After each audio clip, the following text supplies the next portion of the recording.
Allora, quest'oggi a Falcade avete sede del ritiro, peraltro, della Venezia Football Club. L'Unionista ha organizzato questo evento dal titolo Per un calcio giusto e popolare. Qual era lo scopo? Beh, lo scopo è quello di continuare il percorso che abbiamo iniziato con la nostra tifoseria, ovvero quello di cercare di fare in modo che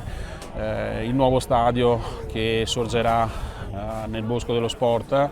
sia uno stadio a tutti gli effetti a misura di tifoso arancione-nero-verde, quindi porti con sé non solo la parte sportiva ma anche la parte sociale ed identitaria. Quindi per fare questo, come associazione i tifosi, che in questo momento qui rappresenta la tifoseria in quanto ci è stato dato questo mandato appunto, noi cerchiamo di creare un dibattito e quindi in maniera molto democratica, insomma anche uno spirito critico rispetto a questa tematica di appunto entrare nella nostra casa nuova che sarà fine 2027 il Bosco dello Sport, in una casa che è a nostra misura, diciamo, di tifoso arancio-nero-verde. Quali sono gli spunti principali che vi hanno maggiormente colpiti e emersi durante il dibattito? Beh, allora, senza dubbio il fatto che abbiamo portato anche dei relatori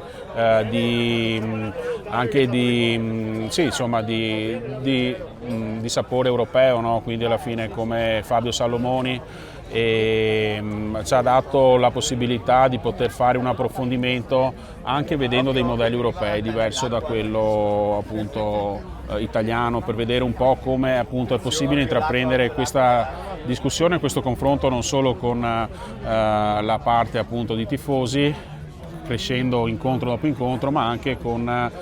la pubblica amministrazione e la società Venezia FC, in modo tale che questo percorso diventi sempre di più naturale. Quindi il fatto di aver avuto Fabio Salomoni, sociologo, ma anche il presidente di SINC, supporter in campo, a questo dibattito presenti, rafforza questo nostro percorso e ci aiuta enormemente a poter raggiungere gli obiettivi che ci siamo posti.